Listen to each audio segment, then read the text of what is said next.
আপনাদেরকে আমি আবারও বলবো, হা মানে আজাদি, না মানে গুলামি। 12 তারিখ হা হবে না না হবে? আর একটু জোরে বলেন, হা হবে না না হবে? যারা নার চিন্তা লুকে লুকে করছে তাদের ভিতর কেঁপে উঠুক, সেই রকম করে হা বলেন, হা না না। মোবারকবাদ। প্রত্যেকটি ঘরে ঘরে জনে জনে হায়ের আওয়াজ তুলতে হবে ইনশাআল্লাহ। আমাদের সন্তানেরা তারই আওয়াজ দিয়ে গেছে, উই ওয়ান্ট জাস্টিস। সেই ন্যায় বিচারের জন্যই হা, শহীদদের রক্তের প্রতি সম্মান দেখানোর জন্য হা, জুলাই যোদ্ধাদের প্রতি সম্মান দেখানোর জন্য হা, 47, 71, 24-এ যারা লড়াই করেছেন তাদের প্রতি সম্মান দেখানোর নাম হচ্ছে হা।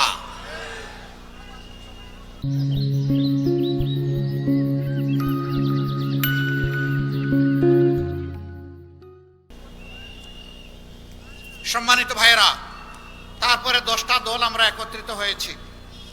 আমরা এক দল হিসাবে ময়দানে আসে নাই। কেন 10 দল একত্রিত হলাম? আমরা 10-এ মিলেই দেশটাকে গড়তে চাই। এমনকি নির্বাচনে আমরা বিভিন্ন পক্ষ এখন প্রতিদ্বন্দ্বিতা করছি। সবার প্রতি অনুরোধ, যুক্তির মাধ্যমে, শান্তিপূর্ণ কর্মসূচির মাধ্যমে আপনি ভোটারদের কাছে যান, কিন্তু কেউ কোথায় গায়ের জোর দেখানোর চেষ্টা করবেন না। আজকের জমানা বড় সতর্ক। আপনার ঘরের ডিভাইসও আপনার বিরুদ্ধে সাক্ষী হয়ে যাবে, আপনি জানতেও পারবেন না। আমরা 2টা অ্যাপস খুলছি জাতীয়ভাবে, ইনশাআল্লাহ আপনারা পেয়ে যাবেন। একটা চাঁদাবাজদেরকে চিহ্নিত করার জন্য, আপনিও বুঝবেন না, চাঁদাবাজও বুঝবে না, কিন্তু সব রেকর্ড হয়ে যাবে এবং তার কমপ্লেনটা যথাস্থানে চলে যাবে। এইখানে কারো পরিচয় নিয়ে কোনো সমস্যা নাই, বিষয়টা একেবারেই অটোমেটাইজড। ভয়ের কোনো কারণ নাই, আর ভয় যদি থাকেও সেই ভয়কে আমরা জয় করব ইনশাআল্লাহ। 2 নম্বর অ্যাপস হচ্ছে আপনার এলাকার সমস্যার কথা।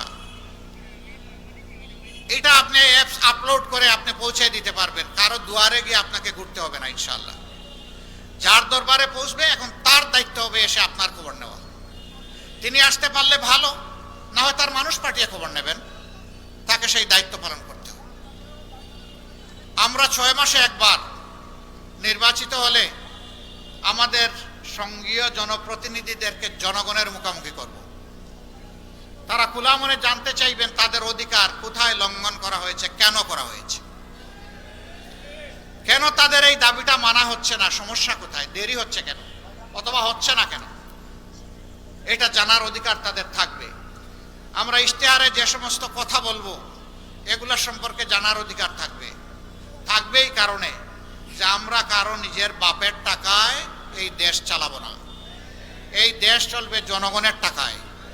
যেই জনগণ তাদের টাকা দিয়ে দেশ চালাবে, সেই জনগণের কাছে টাকার হিসাব অবশ্যই দিতে হবে। এই জনপ্রতিনিধির সম্পদেরও হিসাব দিতে হবে, আর সরকারি ট্রেজারিরও হিসাব দিতে হবে। 2টাই দিতে হবে। বলবেন যে অনেকেই তো বলে, করে না তো। ভাই, আমরা যা বলি করার চেষ্টা করি। আমরা 5 তারিখ বলেছিলাম আমরা কোনো প্রতিশোধ নিব না। আপনারা বলেন কারো কাছ থেকে আমরা প্রতিশোধ নিয়েছি? বলেছিলাম মামলা বাণিজ্য করব না, আমরা করেছি? বলেছিল আমাদের লোক চাঁদাবাজি করবে না, করেছে? বলেছিলাম যে কারো ইজ্জতের উপর হাত দিবে না, দিয়েছে? আমরা কথা যখন আজ রেখেছি কালও রাখবো ইনশাআল্লাহ। আর যারা এখনই রাখতে পারছে না, আমি আল্লাহর দোহাই দিয়ে বলি এদেরকে মোটেই বিশ্বাস করবেন না। আজই রাখতে পারে না, কালকে রাখবে কিভাবে? আমি জানি বাংলাদেশের মানুষ সচেতন, কে আসল মানুষ আর কে বেজাল মানুষ বাংলাদেশের জনগণ এটা বুঝে।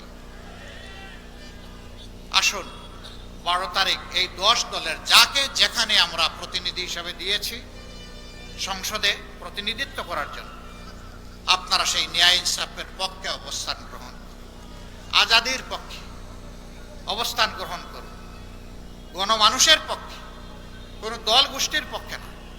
আসুন অবস্থান গ্রহণ করুন। আমরা বলেছি আমরা জামাতে ইসলামের বিজয় চাই না, আমরা জনগণের বিজয় চাই। জনগণের বিজয় হলেই আমাদের বিজয়, আলহামদুলিল্লাহ সেই বিজয়টা আমরা চাচ্ছি।